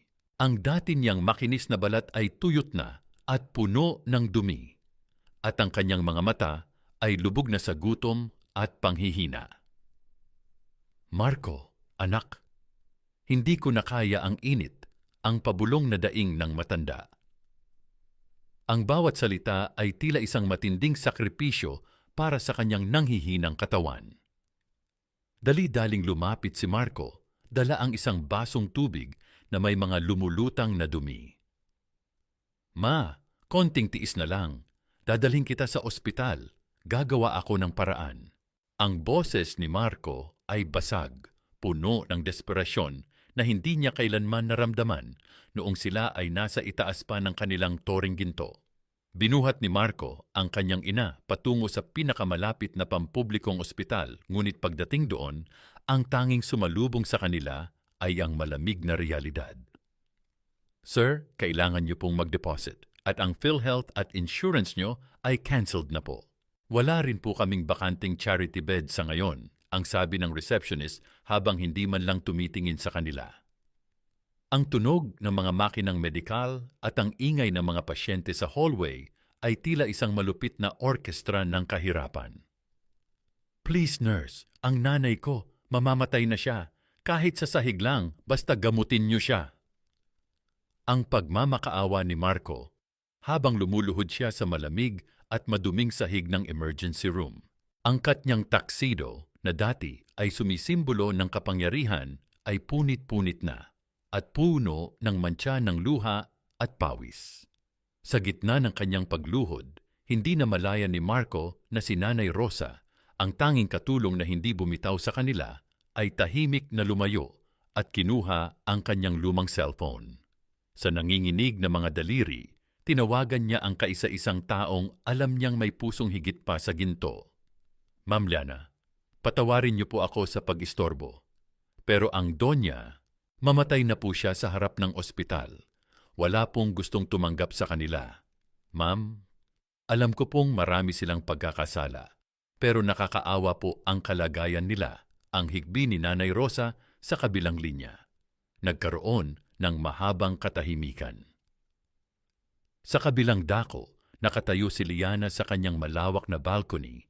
Tinitignan ang mga ilaw ng lungsod na tila mga bituing hindi kayang abutin ng mga nasa ibaba. Naramdaman niya ang isang pamilyar na hapdi sa kanyang puso. Ang hapdi ng alaala noong siya ang nag-aalaga kay Doña Esmeralda. Noong siya ang tagahugas ng paa nito at tagamasahe tuwing gabi. Huwag kang mag-alala, Nanay Rosa. Sabihin mo sa kanila na manatili roon. May darating na tulong, ang huling sinabi ni Liana bago niya ibinaba ang telepono. Makalipas ang 15 minuto, isang marangyang ambulansya ang huminto sa tapat ni Marco. 2 doktor at ilang nurse ang mabilis na bumaba at kinuha si Doña Esmeralda. Inilipat sila sa isang private suite sa itaas na palapag ng ospital. Isang silid na amoy sariwang bulaklak, may malamig na aircon at malambot na kama na tila isang ulap sa gitna ng kanilang impyerno. Hindi makapaniwala si Marco.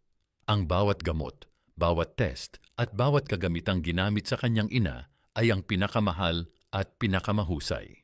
Nang dumating ang bill sa kanilang silid, tila huminto ang tibok ng puso ni Marco. Ang halaga ay aabot sa daan-daang libo. Nurse, sino po ang nagbayad nito? Wala kaming pera, ang nanginginig na tanong ni Marco. Paid in full na po ito, sir. Isang anonymous donor ang nag-ayos ng lahat. Sabi lang po niya, ituring niyo raw itong pautang sa langit, ang sagot ng nurse bago ito lumabas ng silid. Ngunit habang natutulog si Marco sa tabi ng kama ng kanyang ina dahil sa sobrang pagod, dahan-dahang nagmulat ng mata si Doña Esmeralda. Sa kanyang tabi, nakita niya ang isang maliit na card na nahulog mula sa isang basket ng prutas. Gamit ang kanyang nanginginig na kamay, kinuha niya ito at binasa ang nakasulat sa likod. Ang tunay na liwanag ay hindi nanggagaling sa kuryente, kundi sa dangal ng isang pusong marunong magmahal. Magpagaling po kayo, nanay. Ima, walang pangalan, pero kilala ni Doña Esmeralda ang bawat kurbada ng mga letra. Iyon ang sulat kamay ng babaeng tinawag niyang basura.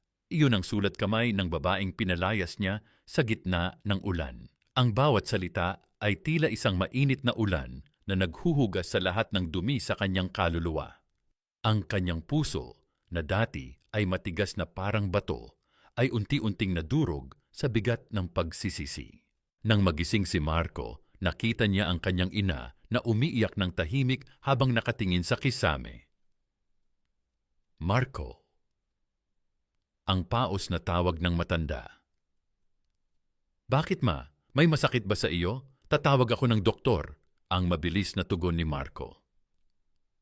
Wag, Marco, makinig ka sa akin. Dalhin niyo ako sa kanya. Kahit huling sandali na lang ng buhay ko, dalhin niyo ako kay Liana. Gusto kong lumuhod sa harap niya.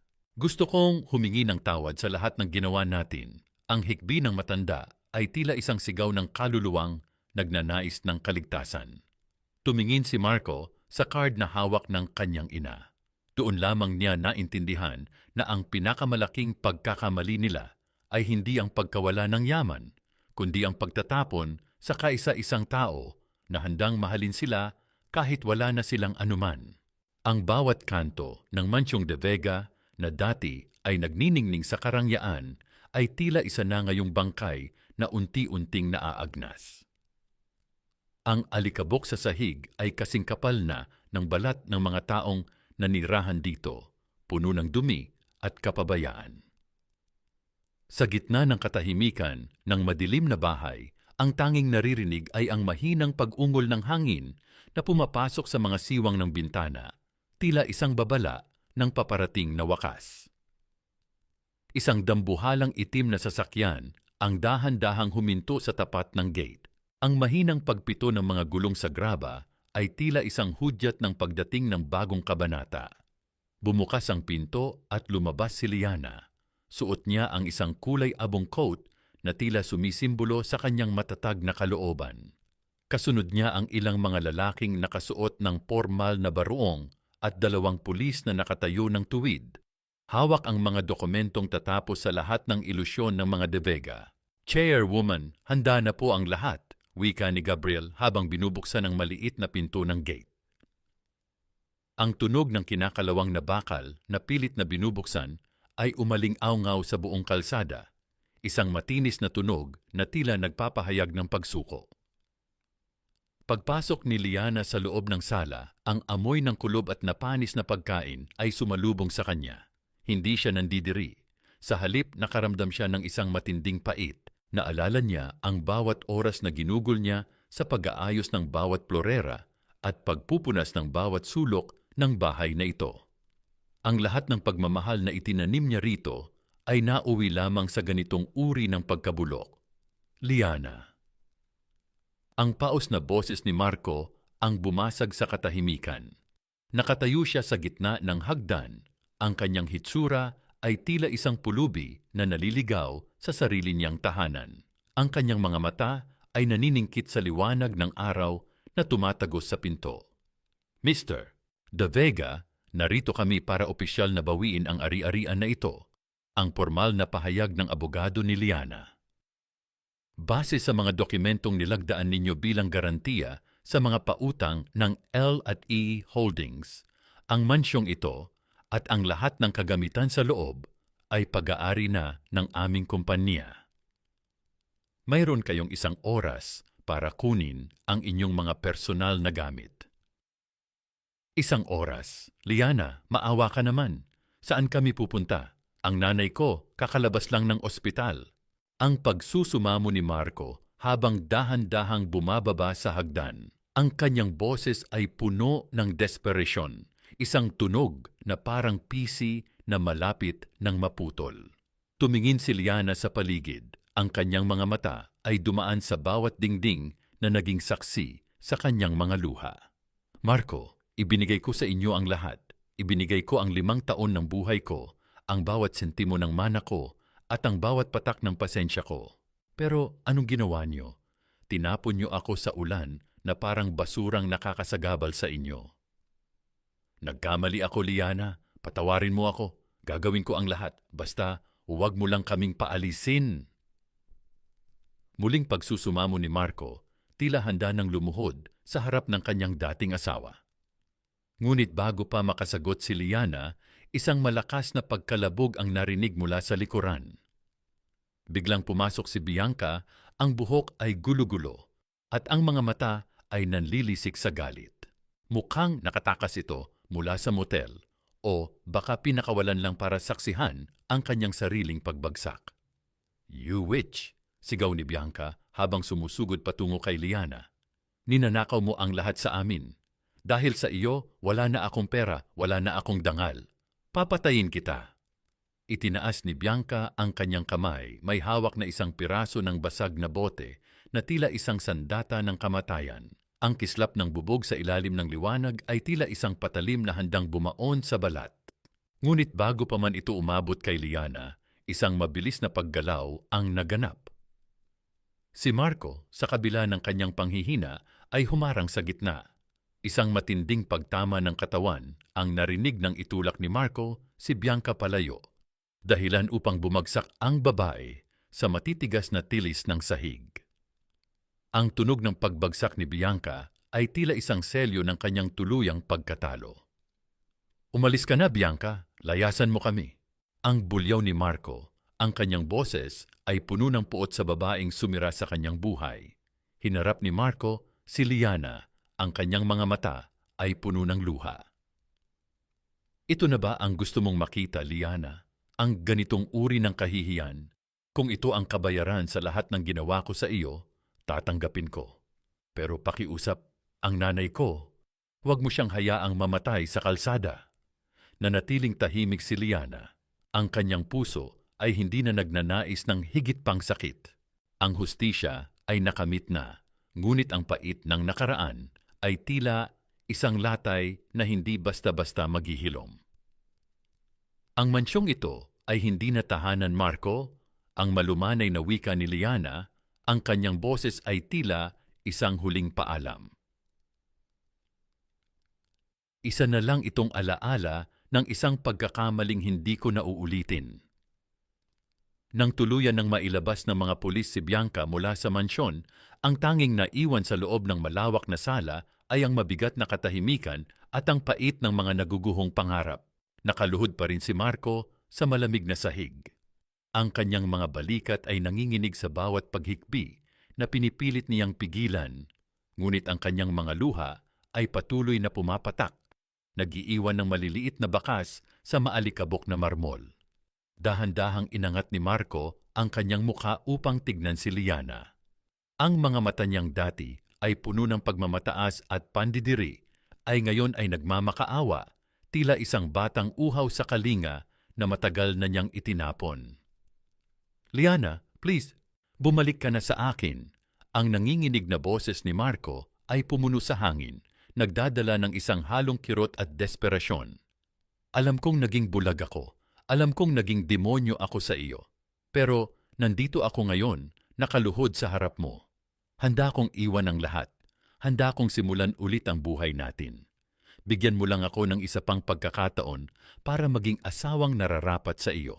Pilit niyang inabot ang laylayan ng kulay abong coat ni Liana, tila kumakapit sa huling hibla ng kanyang pag-asa. Ngunit dahan-dahang humakbang ng paatras si Liana, hindi dahil sa pandidiri, kundi dahil sa pagtatakda ng isang hangganan na hindi na kailanman maaaring tawirin. Naramdaman ni Liana ang pagtibok ng kanyang puso. Kung nangyari ito, 5 taon na ang nakalipas, baka napayakap pa siya kay Marco at pinatawad ito ng walang pag-aalinlangan. Ngunit ang mga sugat na paulit-ulit na hiniwa at tinapakan ay hindi naghihilom sa pamamagitan lamang ng iilang patak ng luha. Tumingin siya sa kabuuan ng mansyon, sa kusina kung saan siya nagpakapagod, sa hagdan kung saan siya madalas iwanang mag-isa, at sa mismong lugar kung saan pinilit siyang pumirma sa mga papel ng paghihiwalay. Tingin mo ba, Marco, madaling burahin ang lahat ng ito?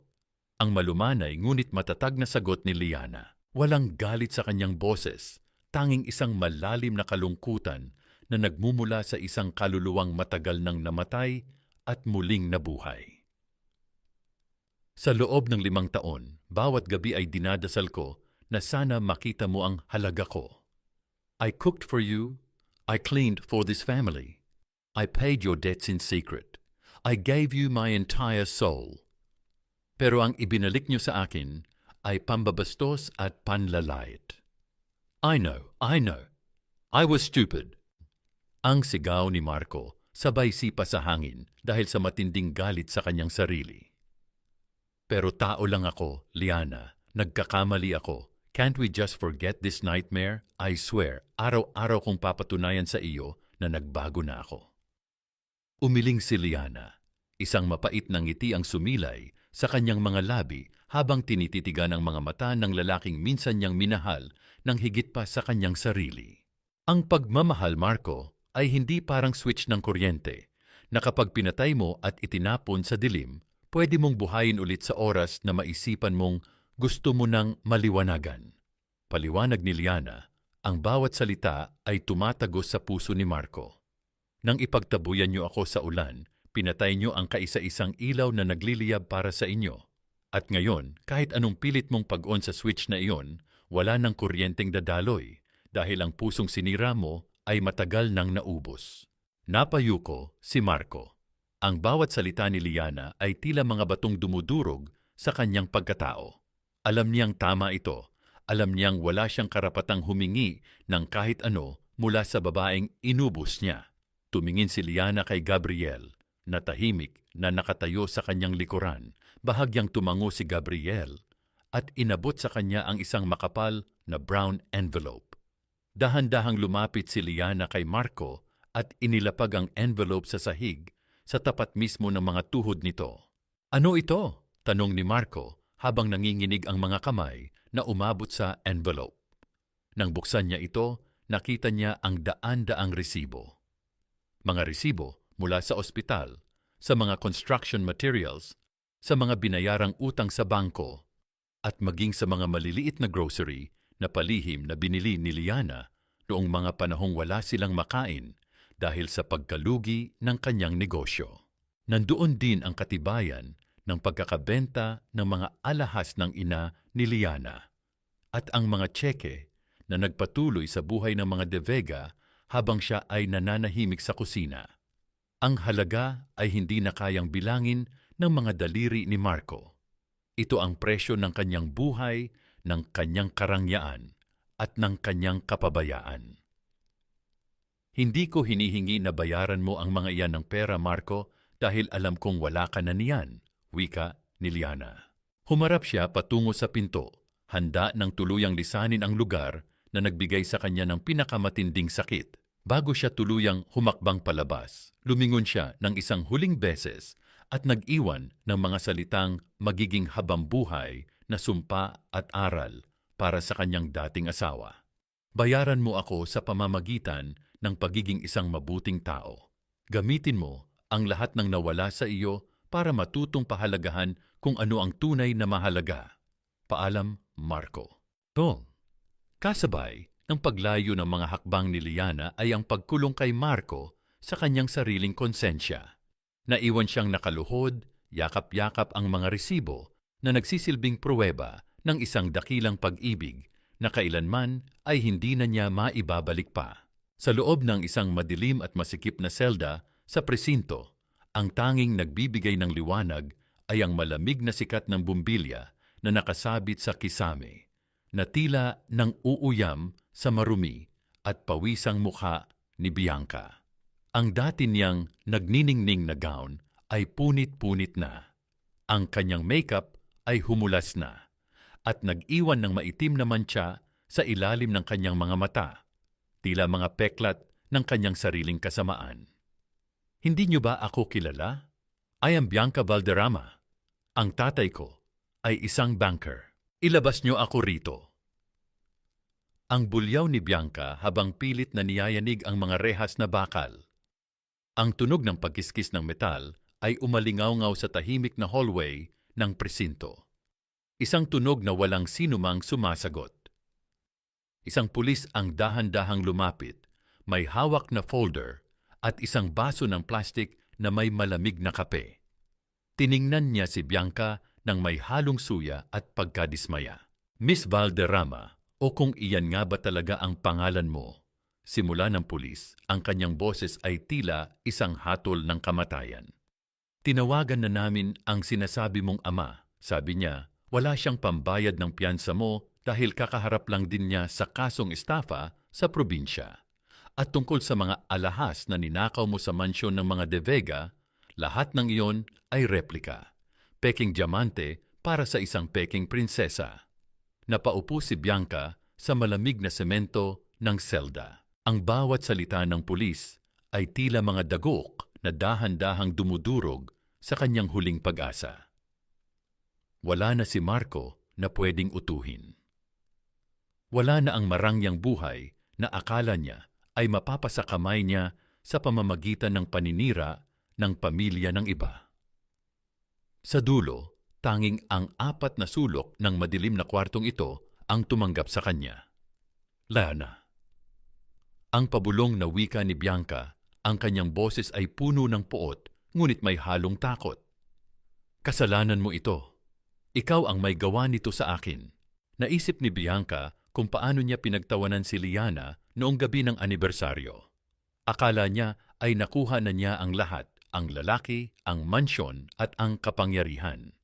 Ngunit hindi niya alam na ang lahat ng iyon ay bahagi lamang ng isang malaking bitag na inihanda para sa kanya. Ang bawat hakbang na ginawa niya patungo sa tuktok ay bawat hakbang din pala patungo sa kanyang sariling bangin. Habang naghihirap si Bianca sa loob ng selda, si Liana ay nakaupo sa loob ng kanyang penthouse, dahan-dahang pinagmamasdan ang mga bituin sa labas ng bintana.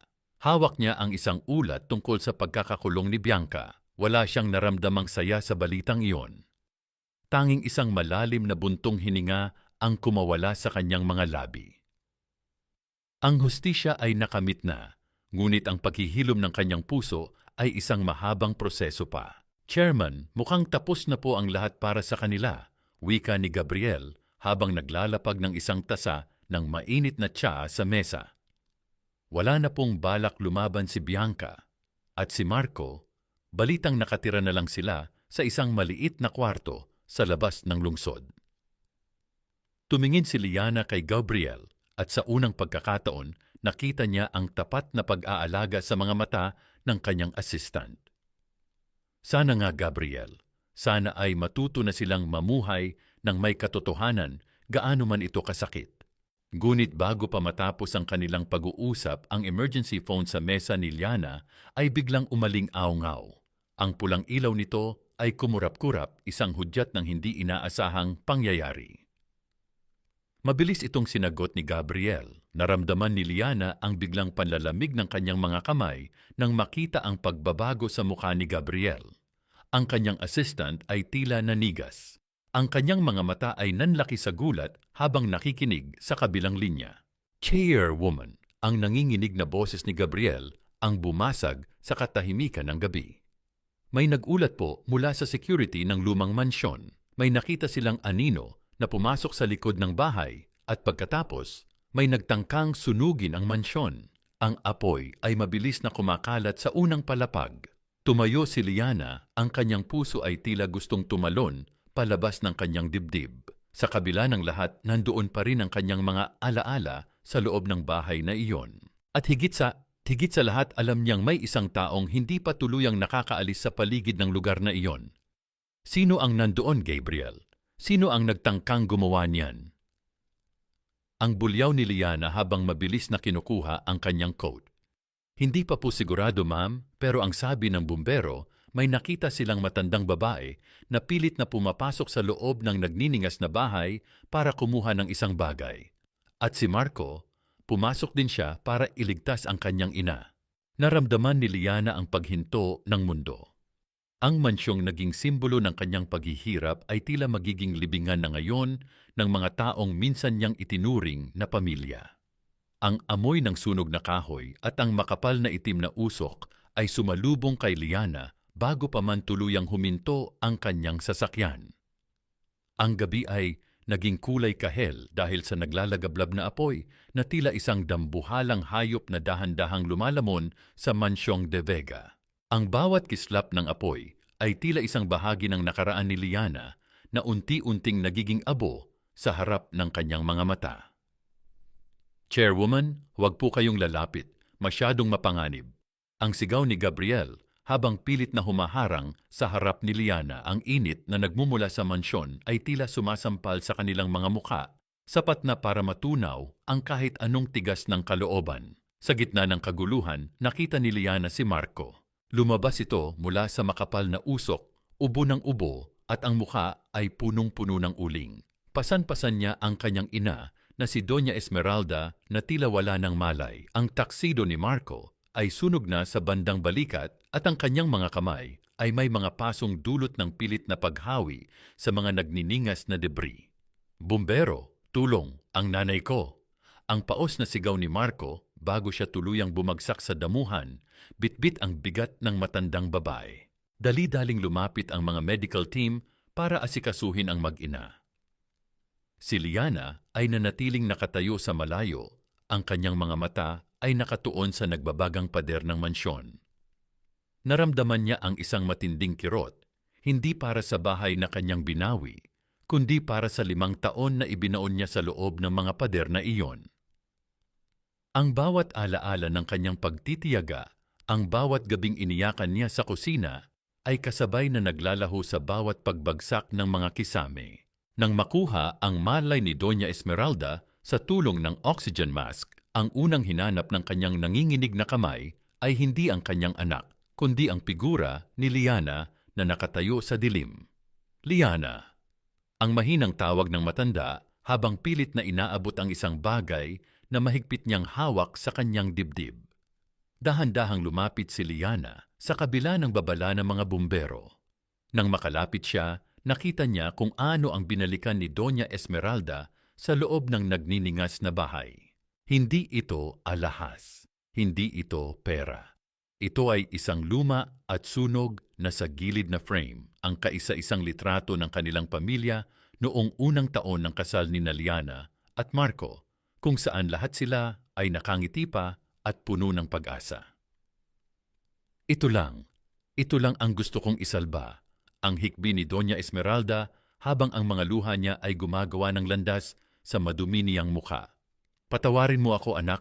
Ngayon ko lang na-realize na ang tunay na kayamanan ng bahay na ito ay ikaw at hinayaan naming masunog ka bago pa namin ma-appreciate ang liwanag mo. Naramdaman ni Liana ang pagbagsak ng kanyang sariling mga luha. Ang galit na matagal niyang kinimkim ay tila sumama na sa usok na itinatangay ng hangin. Sa gitna ng trahedyang ito, nakita niya ang isang bahagi ng kanyang sarili na handa na ring magpatawad, hindi para sa kanila, kundi para sa sarili niyang kapayapaan. Niyakap ni Liana ang matanda sa gitna ng amoy ng usok at abo. Ito ay isang yakap na walang halong pait. Isang yakap ng pagtanggap na ang lahat ay may katapusan. Tumingin siya kay Marco, na ngayon ay nakatingin din sa kanya ng may malalim na pagsisisi. Wala nang kailangan pang sabihin. Ang apoy ang tumapos sa lahat ng kanilang mga pagkakamali. Habang unti-unting naaapula ng mga bumbero ang huling kislap ng apoy, ang Mansyong de Vega ay isa na lamang kalansay ng nakaraan. Ngunit sa gitna ng mga abo, isang bagong uri ng liwanag ang nagsisimulang sumikat, isang liwanag na hindi nanggagaling sa kuryente kundi sa pag-unawa at paghilom. Gabriel, tawag ni Liana habang nakatingin sa nagbabagang guho. Siguraduhin mong dadalhin sila sa pinakamahusay na rehabilitation center. At ang mansyong ito, huwag nyo nang ipaayos. Ipagiba nyo ang lahat at gawin ninyong isang hardin para sa mga taong gustong makahanap ng katahimikan. Pumasok muli si Liana sa kanyang sasakyan, iniwan ang mga anino ng kanyang nakaraan.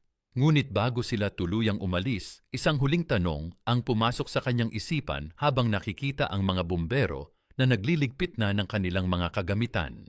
Nasaan na nga ba ang tunay na simula ng isang tao kapag ang lahat ng kanyang pinaghirapan ay naging abo na?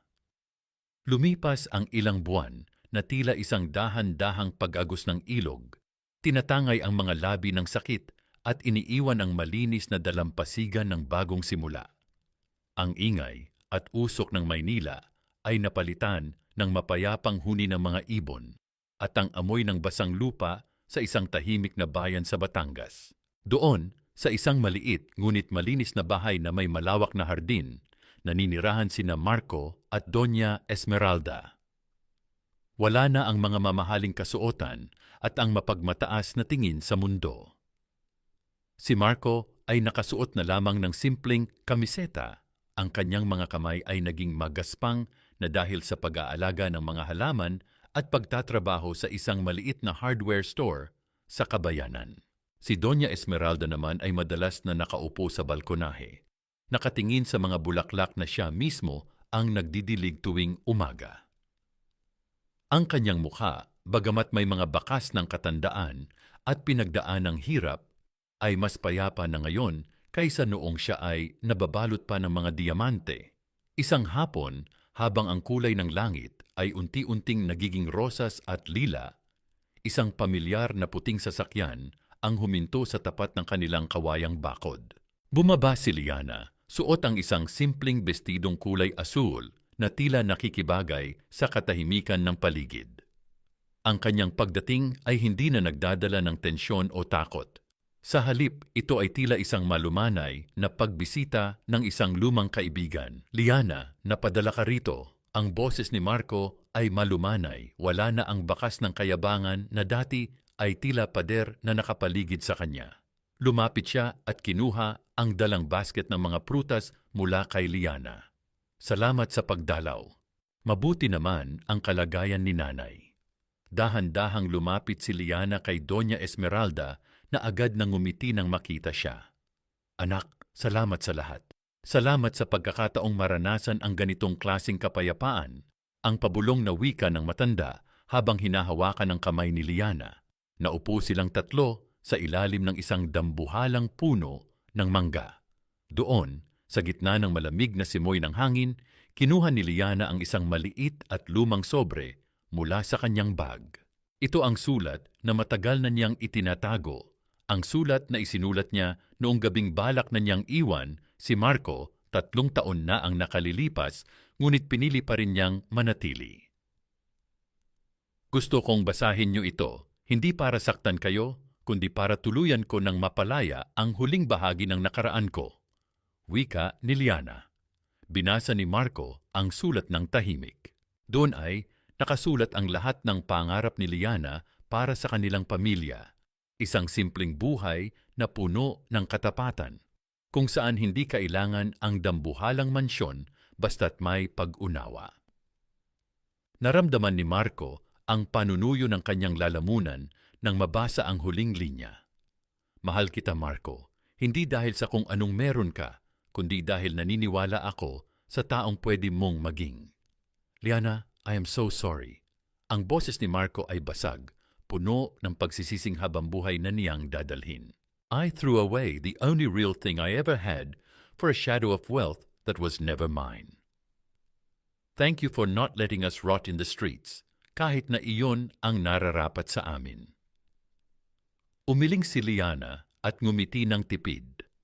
Ang pagpapatawad ay hindi ibig sabihin na babalik tayo sa dati, Marco. Ito ay paraan para makapaglakad tayo sa magkaibang landas ng walang bitbit na bigat sa ating mga puso. Masaya ako na nakita nyo na ang tunay na liwanag sa simpleng buhay. Nang magpaalam na si Liana, iniwan niya ang sulat sa kanila, isang paalala at isang pagsasara.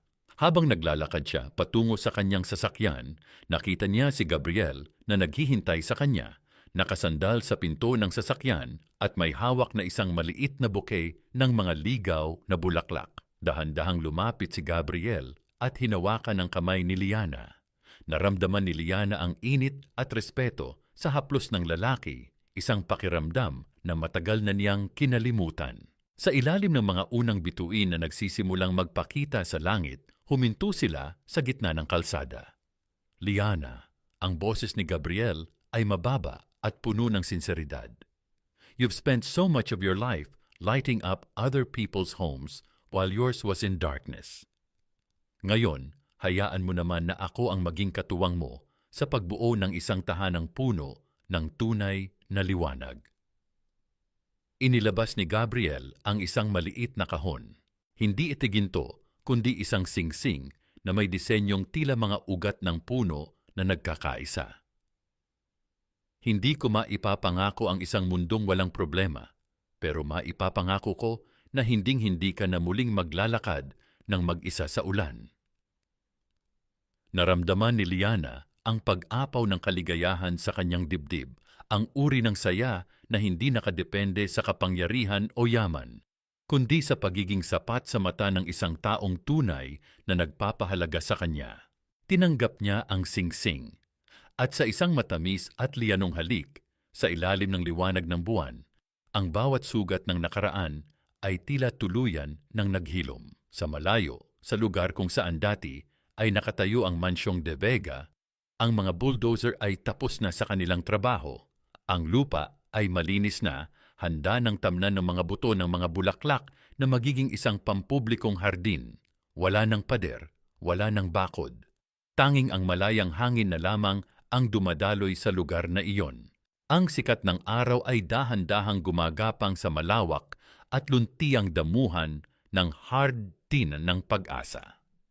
Sa lugar kung saan dati ay nakatayo ang matatayog at mapang-aping pader ng Mansyong de Vega, wala na ngayong makikita kundi ang mga makukulay na bulaklak ng gumamela, santan, at mga dambuhalang puno ng nara na nagbibigay ng kanlungan sa sinumang nagnanais ng pahinga. Wala na ang mga bakod na bakal. Pinalitan ito ng mga bukas na landas na nag-aanyaya sa mga tao na pumasok at makaramdam ng katahimikan. Naglalakad si Liana sa gitna ng hardin, bitbit ang kanyang 2 taong gulang na anak na si Liwayway. Ang bawat hakbang ni Liana sa malambot na damo ay tila isang pasasalamat sa lupang minsan niyang diniligan ng kanyang mga luha. Nakasuot siya ng isang simpleng puting bestida at ang kanyang mukha ay nagniningning. Hindi dahil sa mamahaling alahas, kundi dahil sa tunay na kaligayahang nagmumula sa loob. Mama, look, butterfly! Ang masayang tili ng bata habang itinuturo ang isang makulay na paru-paro na dumapo sa isang rosas. Napangiti si Liana at hinalikan ang noo ng kanyang anak. Yes, baby. Parang ang buhay natin, kailangan munang maging uod at dumaan sa dilim bago tayo maging malaya at makakalipad. Pa! Ramdam ni Liana ang isang mainit na haplos sa kanyang likuran. si Gabriel. Ang kanyang asawa ay laging nandoon, tila isang matatag na poste na nagbibigay ng suporta sa bawat sandali ng kanyang buhay.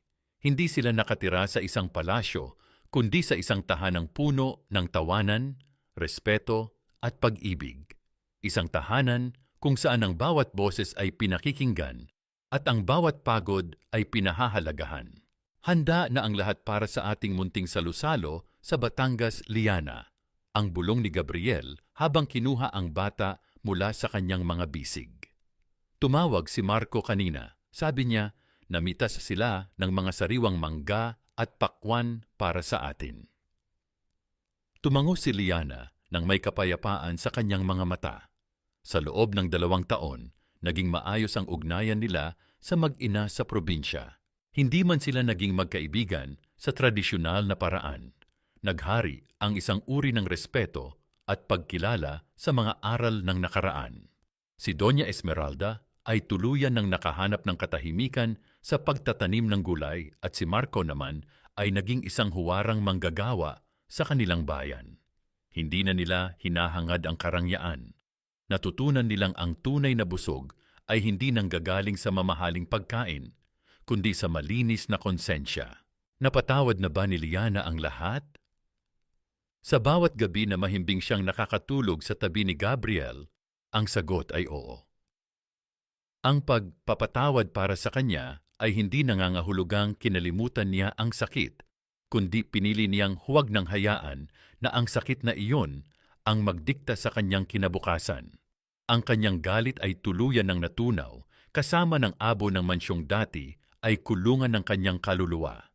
Huminga ng malalim si Liana habang tinititigan ang bukang liwayway sa abot tanaw.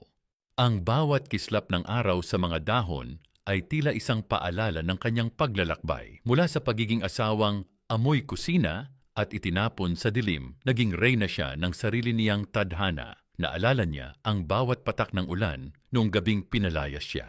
Ang bawat lamig na naramdaman niya ay naging apoy na nagpatibay sa kanya. Ngayon, naiintindihan na niya na ang tunay na liwanag ay hindi kailanman nakadepende sa isang switch ng kuryente. Ito ay isang alab na nagmumula sa pagpapahalaga sa sarili at sa dangal na hindi kayang bilhin ng kahit anong yaman. Tara na, Gabriel, wika ni Liana habang hawak ang kamay ng kanyang asawa. Marami pa tayong itatanim na mga pangarap sa ating bagong umaga. Habang papalayo ang kanilang mga anino sa hardin, ang bawat halaman ay sumasayaw sa ihip ng hangin, tila bumubulong ng isang huling panalangin ng pag-asa. Ang kwento ni Liana ay hindi lamang tungkol sa paghihiganti o pagbawi ng yaman. Ito ay tungkol sa paghahanap ng liwanag sa gitna ng pinakamadilim na bahagi ng buhay at ang lakas na bumangon muli para maging katuwang ng iba sa kanilang paghilom. Sa dulo, ang bawat patak ng tubig at bawat kislap ng ilaw ay naging saksi sa isang katotohanang habambuhay na mananatili. Ang pusong marunong magmahal at magpatawad ay ang kaisa-isang bagay na hinding-hindi kailanman mawawalan ng ningning.